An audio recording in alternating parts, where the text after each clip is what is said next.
Hello everyone, welcome back to Art a la Carte. This video is a follow-up video from last Saturday's video where I showed you step by step how to draw a dragon that was inspired by like the East, like Chinese dragon, things like that. So if you missed the video, I'll put a link to it in the description box below so you can check it out.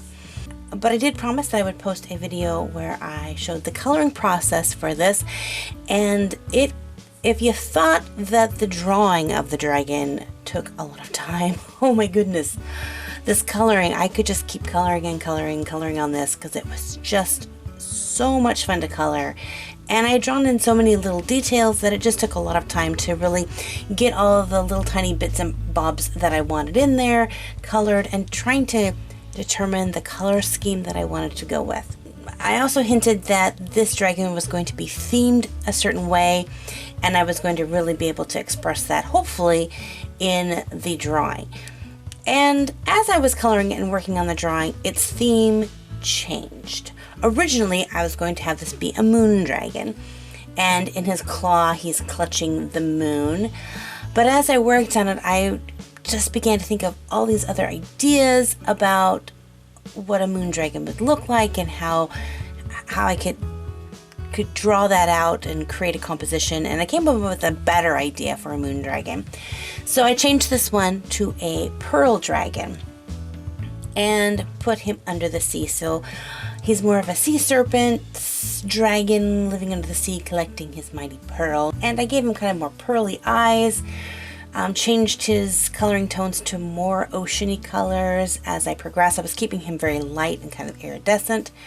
So it just kind of changed. And you might find that that happens in your art as well.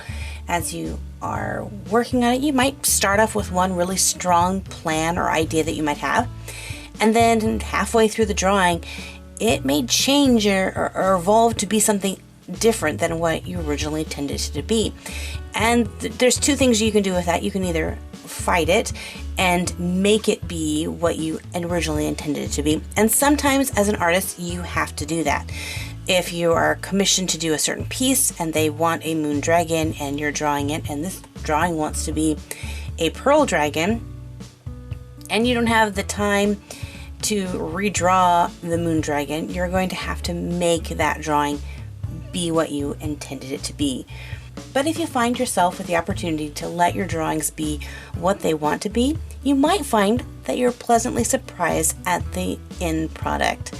I think for me, that's part of the fun of creating, is just to have a general idea of what I want to create and then to see what it really turns out to. It's kind of a partnership between me and art. And a lot of my most favorite pieces that I've done have all turned out that way. They have been this great collaboration between me and the art itself, and it's a partnership, and it's fun because I think if I knew the step of every single thing I was drawing, I might get bored with it. But taking this kind of creative backseat approach to art really it keeps it exciting and interesting. So that's my take on this drawing. Really quickly, if I get any questions, I'm using Copic markers to do the coloring. And then at the end, I add my metallic paints, hashtag metallic paints, to really give it some fun iridescent glow. And as some of you may know, I like myself some metallic paints. I was originally just going to place a little bit of the kind of white pearl metallic paint on his underscales just to kind of give them a little bit of a glow, and onto the pearl itself. But I just started going crazy and just adding all sorts of metallic colors. So the end piece just turned out so fun. And I do want to make prints of this. I don't think a print is ever going to be able to capture what the original looks like, just because there's so much going on there with the metallic paint. I'm going to have to experiment to see if I can embellish prints with metallic paints. I don't know if I can or not. I'm going to have to try to see about that. Maybe make some limited edition prints that will have some embellishments on them.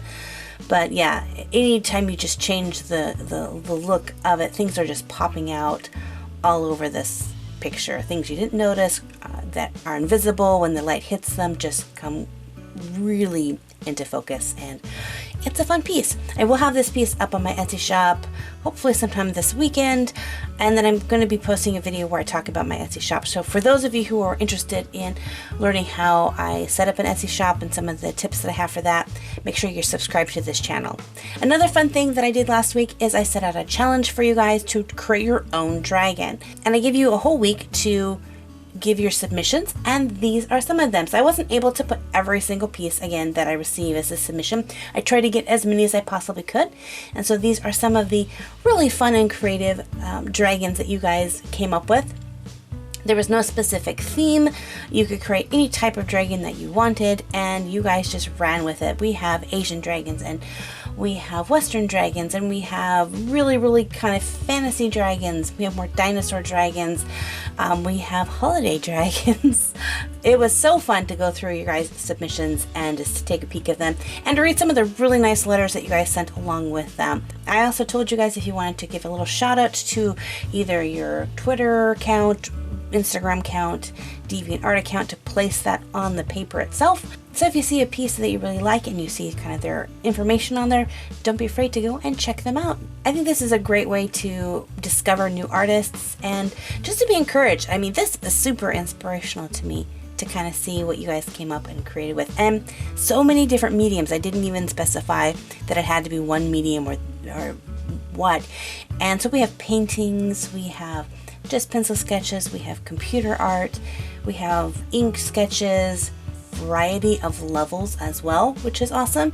So we have some, artists who are just beginning their art journey, and we have some amazing artists that have been on their journey for quite a while. I think this has been my favorite artist challenge that I've given out to you guys, and has really encouraged me to want to do more of these, and to kind of, it's kind of like a little collab between us. I'm giving out a challenge, and you guys are, rising up and meeting that challenge beautifully. And I know how fun and encouraging that can be. I'm part of the YouTube Artist Collective. That's where you guys give me and 14 other artists a challenge, and we have to create a piece for that. And I find that that really stretches me as an artist. And not only is it fun for me to see my artwork out there, but it's so much fun for me to go and look and see what other artists have created with that same challenge. So if your piece is in here, awesome, but definitely take a look and see what other people have created.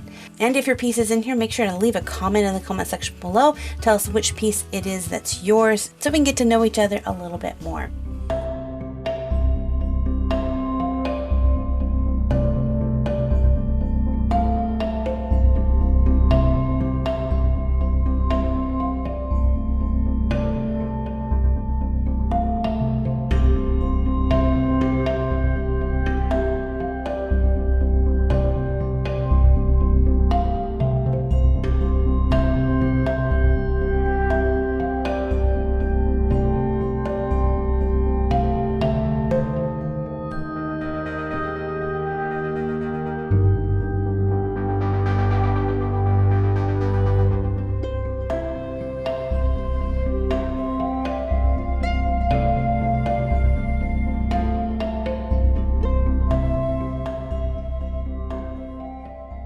So if you enjoy these artist challenges, let me know as well. And give me some suggestions of what kind of artist challenges you would like me to give out in upcoming videos. I'm going to try to do maybe once a month, do these artist challenges. So shoot me some ideas of what you might think would be fun. Well, again, I want to thank everyone for joining me on this video, for submitting your artwork, for hanging out. And again, if you're brand new to this channel, make sure to hit that subscribe button so that you don't miss out on any future videos. Give this video a thumbs up to encourage everyone who submitted some artwork. If you liked this video and want to check out some others, here's some that I recommend. And as always, God bless you guys, and we'll see you later. Bye-bye!